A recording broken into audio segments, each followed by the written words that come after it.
A inteligência artificial está a virar o mundo dos negócios de cabeça para baixo. E olhem, 2026, esse é o ano-chave. Para quem está no topo, na C-suite, não é só o jogo que está a mudar, são as regras todas que estão a ser reescritas do zero. E sabem onde é que tudo isto começa? É aqui mesmo. Aquela velha ideia de medir o sucesso online por sessões, por visitas ao site, esqueçam, já era, está oficialmente obsoleta. Porquê? Porque surgiu uma nova métrica, muito mais importante, que reflete uma mudança gigante na forma como as pessoas, como os clientes, encontram o que precisam. E essa nova métrica chama-se Share of Voice Generativo. O que é isto, afinal? Bem, o objetivo já não é levar as pessoas até ao nosso site. O objetivo é ser a resposta. Pensem nisto, quando um motor de IA dá a resposta diretamente, a nossa marca ser a fonte citada, bom, isso é a nova primeira página do Google. O clique passa a ser um obstáculo, um esforço extra que a maioria das pessoas simplesmente não vai fazer. Ok, então para nos orientarmos nesta nova realidade, temos aqui um mapa. Primeiro, vamos perceber porquê que o jogo mudou. Depois, vamos ver as novas perguntas da C-Suite. A seguir, o que toda a gente quer saber. Como impulsionar receita e pipeline. Claro, também temos de gerir o risco algorítmico e construir uma empresa preparada para o futuro. E para fechar, vamos ter o teste decisivo de 3 perguntas, para saber o que realmente importa. Então vamos a isso. O ponto de partida é este. O que está a acontecer não é uma melhoria pequenina, não é uma mudança incremental, não. É uma mudança de plataforma, uma transformação completa. A forma como as decisões de negócio são tomadas, principalmente lá em cima no nível executivo, mudou por completo. E esta citação resume tudo na perfeição. Um CEO, um CFO, eles não querem comprar um termómetro. O que é que eles querem? Eles compram uma decisão sobre receita, risco e eficiência. E, claro, com governança. Uma ferramenta que só dá dados é um termómetro, e isso já não chega. Os líderes de topo não compram dados, compram decisões. Eles precisam de algo que os ajude nos 3 pilares de qualquer negócio. Ganhar dinheiro, reduzir o risco e ser mais eficiente. E isto leva-nos, naturalmente, a uma nova forma de avaliar as coisas. Qualquer investimento naquilo a que podemos chamar otimização para motores generativos, ou GEO, para facilitar, que no fundo é garantir que a nossa marca é a resposta da IA, bom, esse investimento tem de ser analisado com base num novo conjunto de perguntas. O foco aqui não são as características técnicas da ferramenta, mas sim os resultados do negócio que ela traz. E essas perguntas encaixam que nenhuma luva nos 3 pilares de qualquer decisão ao mais alto nível. Primeiro, crescimento e pipeline. Basicamente, como é que isto nos dá dinheiro? Segundo, risco e reputação. Como é que isto nos protege? E terceiro, prontidão e prova de futuro. Estamos prontos para o que aí vem ou vamos ficar para trás?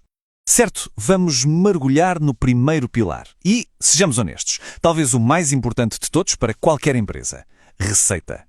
A grande questão é, como é que ser a resposta num motor de IA se traduz na prática em vendas e melhores resultados financeiros? Bem, o primeiro grande problema é o da invisibilidade. Pensem assim, se uma empresa não aparece nas respostas a perguntas como quais os melhores fornecedores de X ou que alternativas existem a Y, para uma fatia cada vez maior do mercado, essa empresa pura e simplesmente não existe. Uma boa plataforma GEO tem de ser capaz de encontrar exatamente onde estão estas falhas, estas lacunas de visibilidade. E este número explica perfeitamente o porquê. É aqui que entra a figura do comprador oculto. Cerca de 71% das pessoas que tomam decisões de compra fazem a sua pesquisa inicial com IA sem nunca falarem com o vendedor. Eles estão a fazer a sua pré-seleção, a sua shortlist, em silêncio. E isto leva ao que se chama de veto silencioso.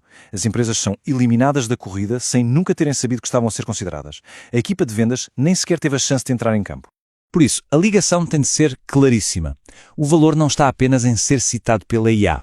O verdadeiro valor está em provar que ser citado leva a um pipeline com mais qualidade e a ciclos de venda mais rápidos. É preciso ter um rastro auditável, algo que um CFO possa olhar e dizer ok, eu entendo isto, eu confio nisto. Mas claro, esta corrida pela receita via IA tem um outro lado da moeda, o risco. Com a enorme vantagem de ter visibilidade algorítmica, vem também uma nova vulnerabilidade. A reputação de uma empresa está agora, quer se queira quer não, parcialmente, nas mãos de algoritmos. E aqui podemos falar de 2 grandes categorias. Por um lado, o risco reputacional.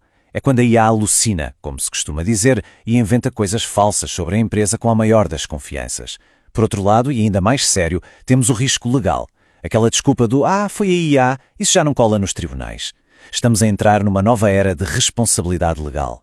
Gerir este risco, portanto, não é uma opção, é uma obrigação e exige um processo bem definido em 3 passos. Primeiro, detectar os erros. Segundo, priorizar, perceber o que é mais grave. E terceiro, o passo crucial, executar um plano para corrigir o problema. Qualquer plataforma que se preze, a nível executivo, tem de oferecer este fluxo de trabalho como uma funcionalidade base. Muito bem, chegamos ao nosso último pilar, a prontidão para o futuro. Porque convenhamos, não basta ganhar o jogo de hoje, é preciso construir uma empresa que consiga ganhar o jogo de amanhã. E esse futuro, acreditem, vai ser construído em cima de 2 coisas: dados bem estruturados e agentes de IA que agem por conta própria. E atenção, este ponto é absolutamente crítico. Uma empresa pode ter os produtos mais incríveis do mundo, mas se essa informação estiver toda fechada em PDFs ou documentos desorganizados, para um modelo de IA é como se não existisse. Ter os dados prontos significa basicamente transformar todo o conhecimento da empresa em comida para a IA, ou seja, torná-lo acessível, estruturado e fácil de encontrar. Sem isto, a grande vantagem competitiva da empresa fica invisível para os algoritmos. Agora, pondo o chapéu do CFO, a forma como se constrói esta capacidade é fundamental. Ter um puzzle de ferramentas de vários fornecedores diferentes só cria confusão, complexidade e custos escondidos. A tendência é claríssima. As empresas procuram uma plataforma completa, integrada, que ajude a reduzir o custo total de propriedade, o famoso TCO. Então, para uma empresa estar mesmo preparada para o futuro, há 3 coisas essenciais. Primeiro, tem de se tornar legível para os agentes de IA que aí vêm e que vão recomendar, negociar e até comprar. Segundo, a responsabilidade pela reputação algorítmica tem de ter um dono e esse dono tem de estar na C-Suite. E terceiro, qualquer projeto destes tem de arrancar com um plano concreto e com métricas para os primeiros 90 dias. Ok, com tudo isto em mente, a pergunta que se impõe é: como é que um executivo consegue separar o trigo do joio, o que é real do que é só conversa de marketing? A resposta é simples. Tudo se resume a fazer as 3 perguntas certas. Mas antes de chegarmos às perguntas, vamos só definir o que é um bom resultado. Uma plataforma a sério, para a C-Suite, não entrega dashboards cheios de gráficos confusos. Entrega um pacote de decisão, mensal, algo simples e direto. E esse pacote tem de ter 3 coisas. Um relatório que mostra a nossa influência face aos concorrentes, um registro dos riscos para saber o que está a acontecer e como estamos a atuar, e, claro, um plano a 90 dias ligado diretamente ao pipeline de vendas. E aqui está a primeira pergunta que se deve fazer em qualquer demonstração. É super específica, foca-se na intenção de compra e obriga a que apresentem provas. Basicamente, esta pergunta testa se a plataforma consegue ou não identificar onde é que o negócio está a perder mais dinheiro por falta de visibilidade. E a resposta tem de ser na hora, com dados. A segunda pergunta vai direta ao coração da gestão de risco. A questão não é só saber se a plataforma encontra problemas, é saber se ela dá as ferramentas de governança necessárias para resolver esses problemas de forma sistemática e defensável em tribunal. E por fim, a pergunta que amarra tudo. Qualquer fornecedor tem de ser capaz de mostrar um caminho claro entre a sua tecnologia e os resultados do negócio. Porque, vamos ser sinceros, um diagnóstico sem um plano de ação é só conversa fiada. Porque no final do dia, o teste é mesmo este. Muitas ferramentas são impressionantes numa apresentação, mas muito poucas aguentam a pressão de um comitê de investimento que quer respostas claras sobre receita, risco e preparação para o futuro. Fazer a escolha certa aqui não é só uma decisão de tecnologia, é a decisão que vai definir quem vence e quem perde na era da inteligência artificial.